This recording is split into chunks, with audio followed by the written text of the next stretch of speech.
Our visit to Banff National Park in Canada remains one of the top downloaded episodes of the Active Travel Adventures podcast. This episode first appeared in April of 2019. I hope you enjoy it.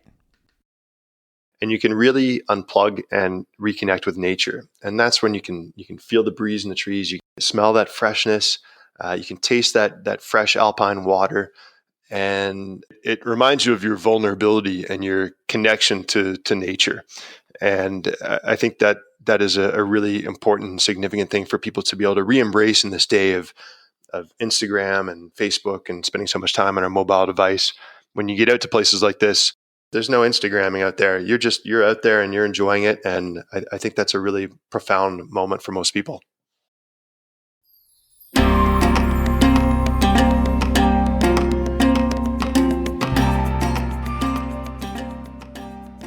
Welcome to the Active Travel Adventures podcast. I'm your host, Kit Parks. I consider it my mission to inspire and empower you to take some of the most amazing adventure travel trips around the world.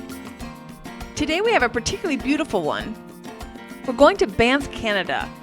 I know a lot of people may never have heard of it, but this has actually been on my radar for quite some time. I had heard repeatedly how absolutely stunning it is. And I was lucky enough to meet somebody who once lived there, so we get the inside scoop today. And this is one of the great places that you can go where actually the whole family can enjoy it, because you can tailor your trip exactly to what your interests are, your skill levels. You can have easy days, hard days. You can have a base camp, or you can go out in the backcountry. There's just tons of opportunities to do everything from hiking, biking, paddling, horseback riding, hot tubbing, stargazing, and just eating major good food, because it's also a foodie destination as well. This is really an epic destination, and one that you can tailor to fit your budget. So without further ado, let's get started with today's interview with John, who I was fortunate enough to meet on my recent trip to New Zealand. John, we met at a mountain cabin in New Zealand, but I don't know a whole lot about you. Can you please just introduce yourself and perhaps tell us your age and where you're from? Sure thing. Yeah, my name's John. I originally grew up in Ontario and then moved out west and lived for about 5 years in Banff. And it's an absolutely wonderful place to be in the Rocky Mountains. Nowadays, I've moved a little further west into a little town called Nelson, British Columbia. And I'm in my mid-30s. And having operated a tourism organization in Banff for a number of years, I now run a road biking tour company based out of Nelson, BC. Very cool. Very cool. So I know we're going to be talking about Banff in particular today, but if you could tell us a little bit about how you got into this whole adventure travel. Like I said, I met you on an adventure. So how did you get into this whole adventure travel shtick?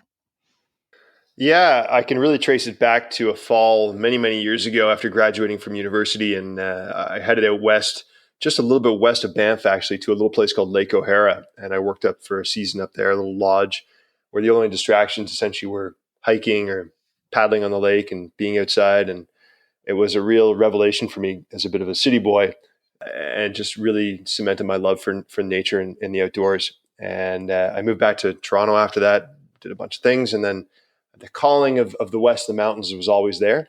So that's what brought me back to Banff. And that's what sort of stoked my love of wild places. And since then, we've had the pleasure and the opportunity to do a lot of cycle touring in different parts of the world, including Cuba and Patagonia and Europe and so forth. And then we went to New Zealand and had a great trip there. Yeah, that was probably one of my best trips ever. And I've been to a lot of places, but that was spectacular, wasn't it? Yeah, it's a beautiful, beautiful landscape, wonderful, kind people, so much to see. A lot of people sort of said, what does it remind you of? And our common answer was British Columbia. It has a lot of that same sort of rugged natural appeal. And we're lucky to have lived in a place like British Columbia and traveled in a place like New Zealand too. Very cool. A lot of people may never have heard of Banff. Can you tell us a little bit about what is Banff National Park and where is it? And if you can kind of just give us a brief overview of where it is that we're heading to today. Yeah, certainly. So Banff is a little town about an hour or so west of Calgary, Alberta, and it's right in the Rocky Mountains of Canada. Although the name of the town is Banff, it's also it's contained within Banff National Park, which is the third oldest national park in the world. Only Yellowstone and Royal National Park, I believe, in Australia came before that. So it's really unique, and there's very few places in the world that are within a national park setting. And I'll chat, I'm sure, a little bit later about what some of those specifics entail. But the key thing is that it's a destination that's protected, that is kind of contained, and that is extraordinarily beautiful as well. And when you say extraordinarily beautiful, what does the landscape look like there? I'm sure there's many parts of it, but what strikes you the most? Yeah, to me, the combination of mountains, glaciers, rivers, valleys, forest, it really has everything you could possibly want in a mountain area. So much so that Banff and its surrounding national parks together form a UNESCO World Heritage Site, the Canadian Rocky Mountains National Park, I believe it is, which has been recognized for its scenic beauty. So it's that whole stretch of national parks up and down that corridor there are just totally, I mean, the hiking's incredible. It's so accessible. There's so much to do, but more importantly, there's so much wildlife. There's so much protected area because it really is such a gem of a location. Are these really tall mountains like we think of? I've never been in that part of the Rockies.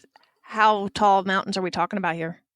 They are tall. However, they're not tall as you might expect in places like Colorado or certainly in Nepal, the Himalayas.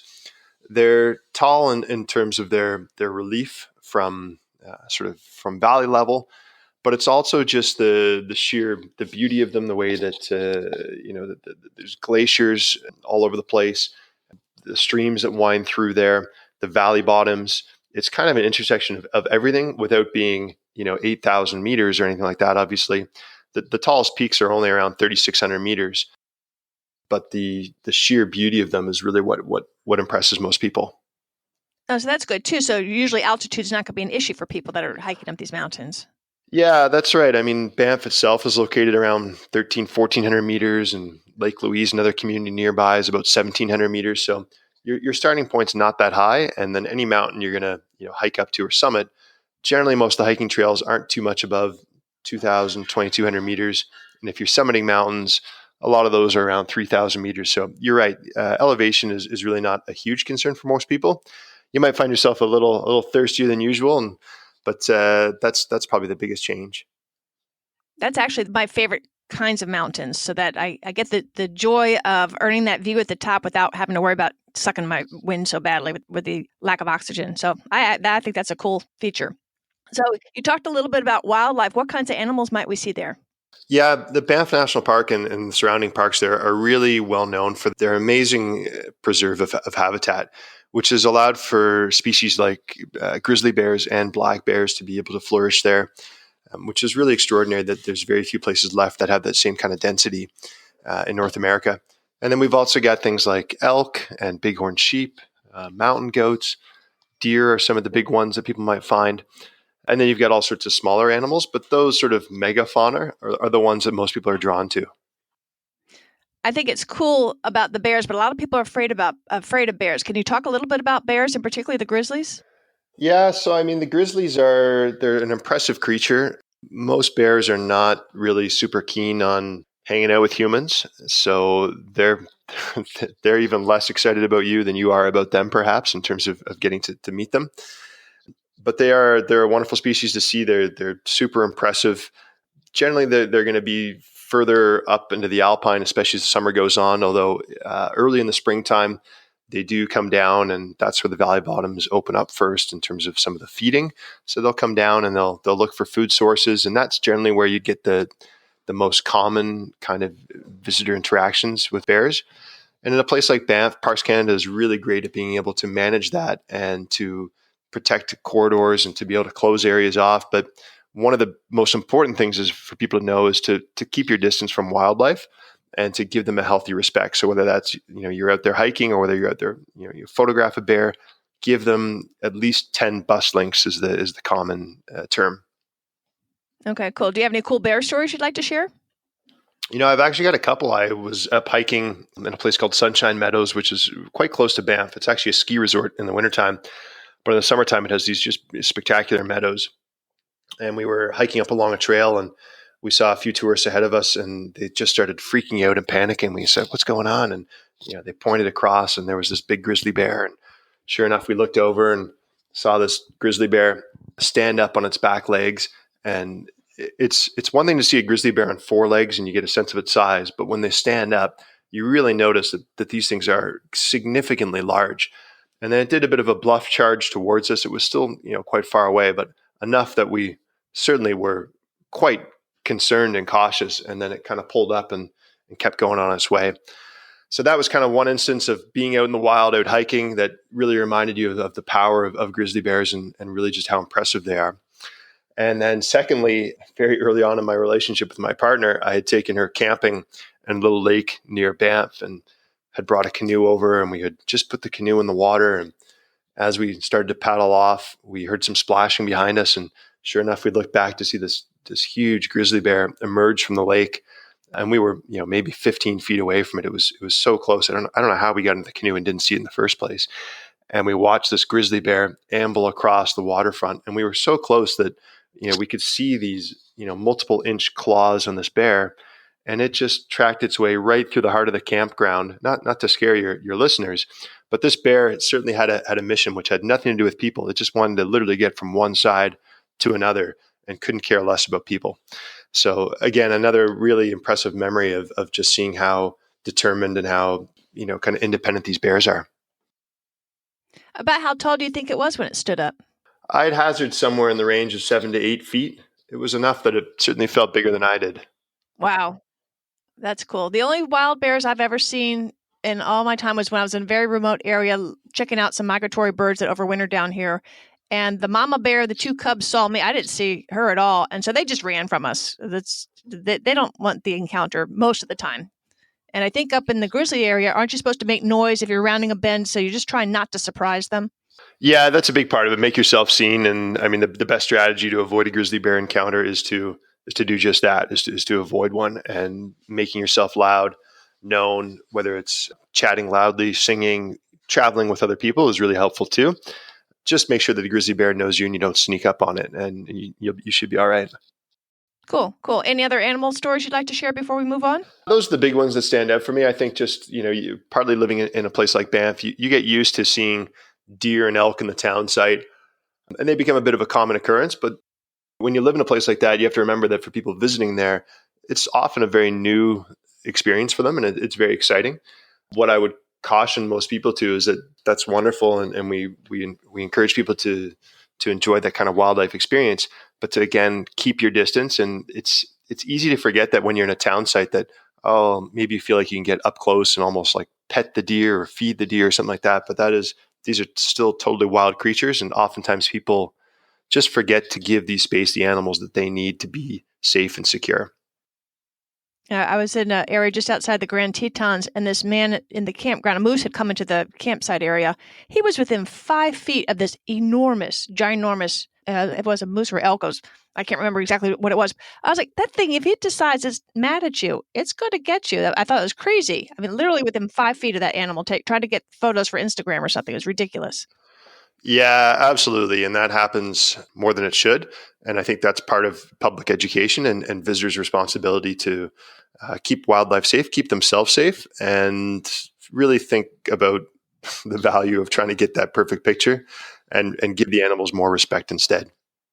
Well, let's move from wildlife and let's get into some of the activities. My personal favorite is hiking. Can you talk a little bit about some of the trails that you might see in Banff? Yeah, I think Banff, one of the really appealing things about Banff National Park and the Banff town site is just the sheer number and scale of hikes available. And Banff is really fortunate in that a lot of these are literally right from the town site you can do. You don't even need a car. There are a number of hikes that are just a short drive away as well. And there's a range of hikes that are, flat little walks around town that are around a meadow or a ravine, or other ones where you can get up a little small mountain. So there's even one in town called Tunnel Mountain, which is a short 300-meter hike up. And that's a really scenic kind of 45 minutes to an hour round trip. So you have all those sort of things. And then you've got your multiple day backcountry hikes as well, which are quite a different scale. So that's a big part of the appeal to Banff is you can do a short little hike where you can work yourself up to something far more significant. I saw too that you can even do heli hikes where they'll actually transport you out into the backcountry, and there's a lodge or something out there as well. Yeah, there are. Those happen a little bit more just outside of the national park, into some of the provincial parks as well. But in my mind, I think one of the real appealing parts of it is to go on these multiple day backcountry hikes. And there's spectacular campgrounds. There's a few alpine huts scattered around as well. And the beauty of going on these hikes is that you get far enough away from the crowds, from civilization. You're going to get out of internet and cell phone connectivity pretty quickly, and you can really unplug and reconnect with nature. And that's when you can feel the breeze in the trees. You can smell that freshness. You can taste that fresh alpine water, and it reminds you of your vulnerability and your connection to nature. And I think that is a really important and significant thing for people to be able to re-embrace in this day of Instagram and Facebook and spending so much time on our mobile device. When you get out to places like this, there's no Instagramming out there. You're out there and you're enjoying it. And I think that's a really profound moment for most people. And you have almost zero light pollution out there too. So I hear the stargazing is amazing. Yeah, it really can be. And particularly there's particular times when the auroras, are prominent, that you can see those colors flashing, dancing across in the sky.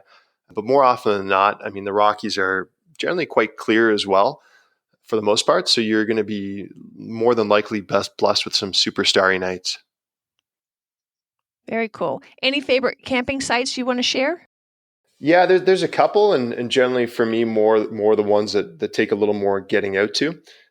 There's a couple ways to approach a place called Mount Assiniboine Provincial Park, and they call that the sort of the Zermatt of Canada, the little Switzerland. It's got a quite prominent peak there. It's about a 25 to 30 kilometer hike, depending which way you go in, and there's just some wonderful camping opportunities out there too, or camping right there.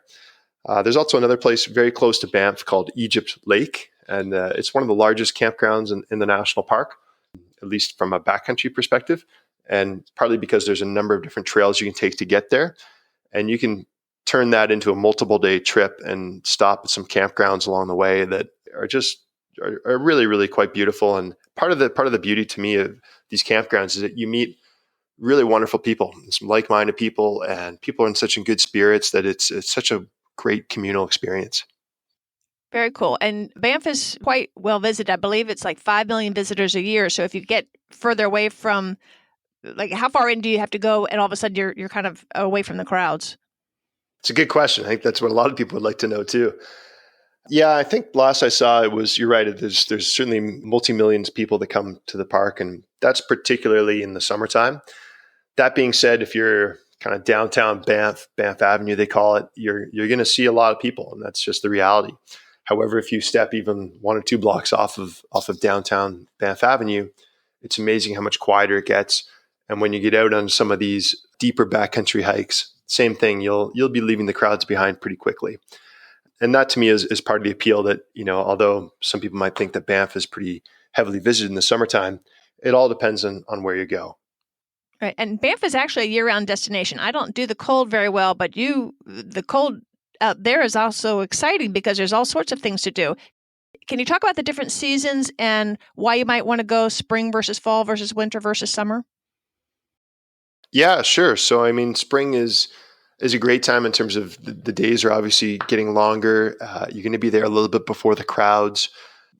The only challenge with spring is if you're into hiking, generally that the snow kind of lasts a little bit longer. So it's a better time to go if you're keen to sort of stay in the valley bottoms, to do some paddling, perhaps to do some walks around town sites, to discover, the culinary scene in Banff is a great option too. But getting into the Alpine, that's where summertime really shines. These trails open up. There's all sorts of things to do for those few months. As you get into the fall, you get this brilliant color change. The larches or the tamaracks start changing their colors into this bright gold and yellow. That's sort of in mid to late September. And then in October, you start to get some early snow. And the fall can be a wonderful time for those really winter enthusiasts to come out. You can start cross-country skiing by generally early November. And then the ski resorts are open by sort of mid-November onwards. And that ski season lasts all the way up until mid-May in some cases. So the wintertime is maybe a lesser known, but an equally wonderful time to go, both in terms of the activities of skiing, but also the scenic beauty. There's something really quite significant about seeing these, beautiful white snow-capped peaks contrasted against a brilliant blue sky. And you can avoid a lot of the crowds that you'll see in the summertime by coming in the wintertime to enjoy these wonderful sights. Cool. For those that are not familiar or don't want to drive in the snow, can you still take the train in and then just walk wherever you want to do so you don't have to worry about driving in the snow? Yeah, you can certainly. I mean, again, part of the beauty about staying in a place like Banff or Lake Louise, which is just 45 minutes away, is those town sites have hotels and restaurants to stay at, and then you can walk literally out your front door and go do a whole bunch of different trails and walks from there. Or there's some providers that will shuttle you out to take you on scenic tours, go for short walks with them. There's all sorts of way to be able to get out and discover the park. Very cool. Now let's go to your love, biking. Can you tell us a little about the biking opportunities there? Yeah, there's really some wonderful biking out there, both for road biking and for mountain biking. As being a little more partial to road biking, that to me was kind of what stoked my love of road biking. There's a wonderful kind of side road between Banff and Lake Louise, which is about 60 kilometers. It's called the Bow Valley Parkway. You're liable to see some wildlife out there. It's a beautiful, relatively flat road. Got a couple little hills in it, nice turns, very, very scenic ride.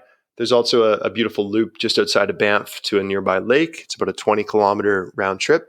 So that's a wonderful kind of hour and a half ride, if you like. And then the mountain biking trails are what we call more cross country. So they're going to be a little more relatively flat as opposed to the downhill biking that you might get a little further into British Columbia, which is really, really scenic. They've done a great job in Banff of constructing a number of trails which are officially designated, well maintained, and they're generally shorter sort of trips that you can kind of go do in half an hour or so. Not necessarily day-long epics, which is really nice because you can kind of get a taste of this, a taste of that, and do some other things. Can you tell us about the Moraine Lake Highline? I read that was considered a really cool trail. Yeah, so there's a couple trails right out of Moraine Lake, and part of the beauty of Moraine Lake is you're quite high up in elevation, so your starting point is gets you pretty quickly up above tree line. So you can get up to a pass up there, which is called Sentinel Pass, which is, from my understanding, arguably the highest trail feature in the national park. So you can get some wonderful views on both sides of the pass there. You get up into the larch area, so particularly in the fall, that's a really, really scenic place to go. And you kind of get the best of everything looking down a Moraine Lake. You're going to get some other little alpine lakes up there. You're going to get tree and forest, and then you're also going to get up above that, and just get wonderful, wonderful views up in the alpine. Very cool. I'm going to ask you about one more trail before we move on. The Spray River and the Goat Creek. It says that you can get a shuttle up and then just ride downhill. That sounds kind of nice for those that may not be hardcore bikers. Absolutely. That's a great way to go. The nice thing about that trail is it's almost like a railway grade. So you can either have a nice, good sustained pedal up for a couple hours, or you can, as you said, take the shuttle and just bomb your way down. And the beauty is that trail actually brings you right down into the Fairmont Banff Springs. And that trail is actually the starting point for what is becoming a really, really popular ride called the Great Divide, which starts in Banff and goes all the way down to the border between USA and Mexico. So every June, you're going to see increasing numbers of people that come up on their mountain bikes, all set up to ride this huge trail. So you can get a little taste of it just doing it from the Goat Creek Trail. Very cool. Very cool. Now, another love of mine is I love to raft. So I know there's some whitewater rafting opportunities and also some regular canoeing and kayaking and stand-up paddleboarding. Can you talk a little bit about that? Yeah, I mean, the beauty is, as you keep asking all these questions about things, you're absolutely right. There really is so much to do in Banff National Park. So you can do a little whitewater rafting, which generally the more intense whitewater rafting actually happens a little bit outside of Banff, but Banff is a great hub for that. Otherwise, there's some sort of milder, gentler paddling that you can do, both in terms of rafts that people will take you down the Bow River, right actually down by the Fairmont Banff Springs. It's kind of a scenic raft trip there. Or you can do some paddling a little upper on the river, which is, again, right near the Banff town site. It's nice, flat, calm water up there, kind of the river meanders. So you can take a canoe out and just wind your way along the river, and you might see some moose. You might see beavers are pretty common around there. You're likely to see some birds. And again, that's just a really great way to get out from the busyness of Banff Avenue and lose yourself in nature and just enjoy the really scenic surroundings. I see, too, they also offer some horseback riding tours as well. Yeah, it seems like there's nothing you can't do in Banff. And it's true. There's horseback riding right in town. And like the hikes that we were talking about, too, there's short horseback riding tours of about an hour or so where you can just kind of get a taste of it in the local area. all the way up to multi-day trips where they'll take you out way into the backcountry. There's lodges that they have, so you can get the full meal deal, quite literally, have a nice stay in comfort, or you can go a little more rugged as well. So there's really all sorts of horseback options depending on what you like to do. There's also a number of providers up in Lake Louise, and that's a really, really spectacular place to do some horseback riding too. Cool. Cool. Now, after all this activity, we're going to be a bit sore. Is there a hot spring around there that we might be able to get our muscles loosened up a little bit? Yeah, they thought of that as well. So there's an original hot springs, which is called the Banff Cave and Basin is what it's called. The Cave and Basin is the actual original hot springs that was found there. And that's actually why Banff was designated a national park. It's certainly a beautiful place and all that, but these hot springs were really, really appealing. They've since made that a National Historic Site, so you're no longer able to bathe in those hot springs. However, the good news is there is what they call the Banff Upper Hot Springs, a little further up the mountain there, and that's quite a big pool. It's outside, and people are welcome to come there all throughout the year. And that's a really warm, refreshing hot springs with, again, wonderful views looking out across the valley. And I heard they even let you go there at night, so you can go there and watch the stars as well. Yeah, exactly. And again, if you come there in the wintertime, to my mind, that's the best time to go. It's going to be a little bit quieter. You feel that sharp, cold air out there, balanced with the nice warmth of the pool, and it feels even starrier. The nights are obviously longer at that time of year too. So that would be my insider take on when to go. Let's talk a little bit, or any more about action or activity in the park before we go into the townships. I think you've covered the big ones there, from hiking to biking to paddling and rafting. Those are the main activities that most people tend to do. How about telling us a little bit about the village of Banff itself? Yeah, so the village of Banff there's a little less than 10,000 people that live in Banff. Although if you come there in the summertime, you might be forgiven for thinking it's a small city. Population swells to sort of somewhere in that 30 to 40,000 range during the summertime. But it attracts a really outdoorsy type of person who wants to live there or wants to visit there. It's a beautiful historic downtown to it. It's been planned that the main street of Banff Avenue contains your sort of main retail, dining, heart of the downtown, kind of along a couple blocks. So it's nice and centralized and compact. And then the hotels sort of continue out from that in one direction, and you can cross the bridge onto the other side of town. There's a couple other hotels over there. So the beauty of Banff is, because it's within a national park, the size of the town site has actually been capped and contained. So there's very limited development permitted beyond what's already there, which essentially prohibits any kind of sprawl. So as a result, anywhere that you live, if you're coming to Banff to live or you visit, you can easily walk around pretty much the entire town site or bike around, and there's really no need to have a car. Nice, nice. Now, why would somebody choose, or tell us about Lake Louise, and then compare and contrast why you would choose one over the other as a base, or do you do both? Yeah, some people say that Banff is the place to go to sort of look and observe the mountains, whereas Lake Louise is the place to go if you really want to get yourself up into the mountains. And I think there's some truth in that. Lake Louise it's a little higher up in elevation. It's a much smaller community. So there's less to do in terms of the sort of downtown ambience and shopping and all that.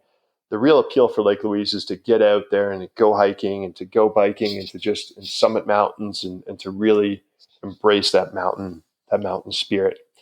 So in my mind, I think Lake Louise is that much more spectacular just because you're obviously right there at a wonderful lake. The mountains and glaciers come up right up against it. And the number of hikes that you can do right around there and up around Moraine Lake are really, you could spend a week up there and you still feel like you're scratching the surface. Very cool. And it looks like you've got a pretty good foodie scene in Banff. Is it the same in Lake Louise? It is good eats no matter where you go? Yeah, I think that's fair. I think you're certainly going to find more with a larger population base. So you'll certainly find a lot more options when you go to Banff as opposed to Lake Louise. But the places that are in Lake Louise are quite good as well. You're going to get everything from your sort of small cafe, which are sort of locally owned and run, which have been long-standing places, to some really fine dining experiences at some of the really nice hotels there in Lake Louise. And then Banff, you've kind of got all sorts of food options and culinary tastes, just as you'd find in a big city.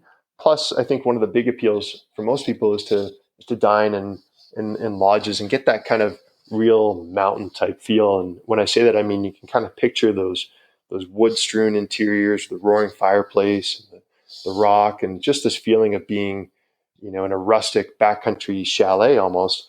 There's a number of places in Banff and Lake Louise where you can get that real, genuine feeling, and that's a really special and unique experience. Very cool. Very cool. And speaking of accommodations too, you can do the whole gamut from backcountry camping to deluxe lodges. Can you talk a little bit about the different kinds of places that people could stay? Yeah, you're right. I think that's again one of the big appeals about Banff is that there's something for every taste and every budget, and you can camp right in town. There's a couple of campgrounds right on Tunnel Mountain, and that's a wonderful view up there. And make your own food and have that sort of camping experience.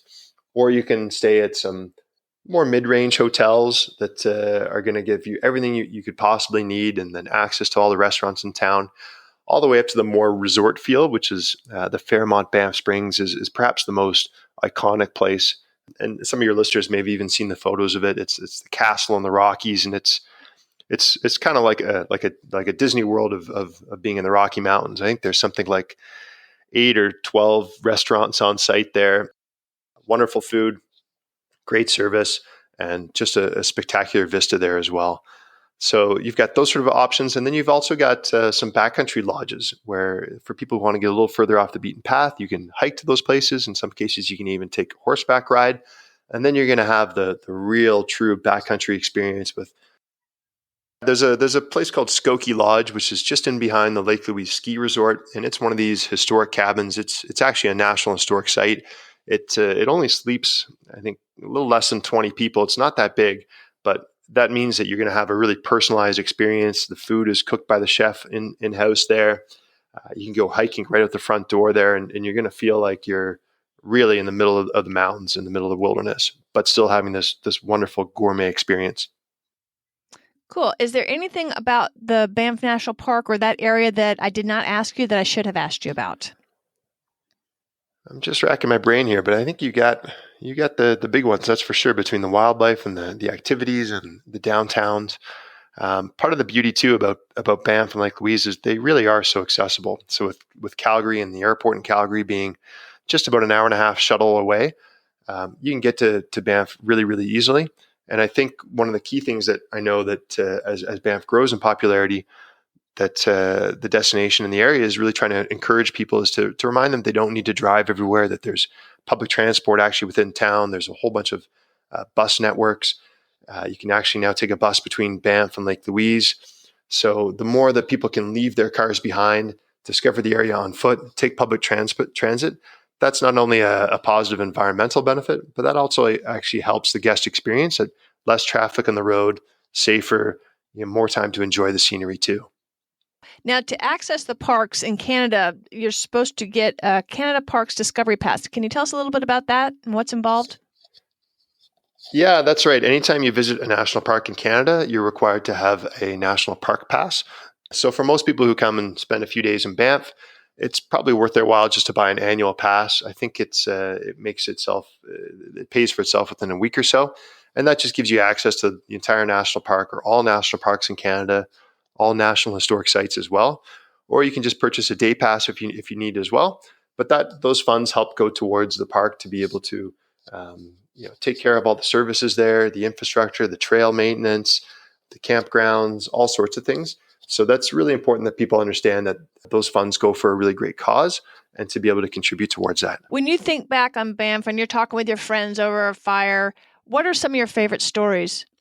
Oh, probably just those is sitting by the campfire, being outside, sharing good times with great people, going to places, I think challenging yourself as well.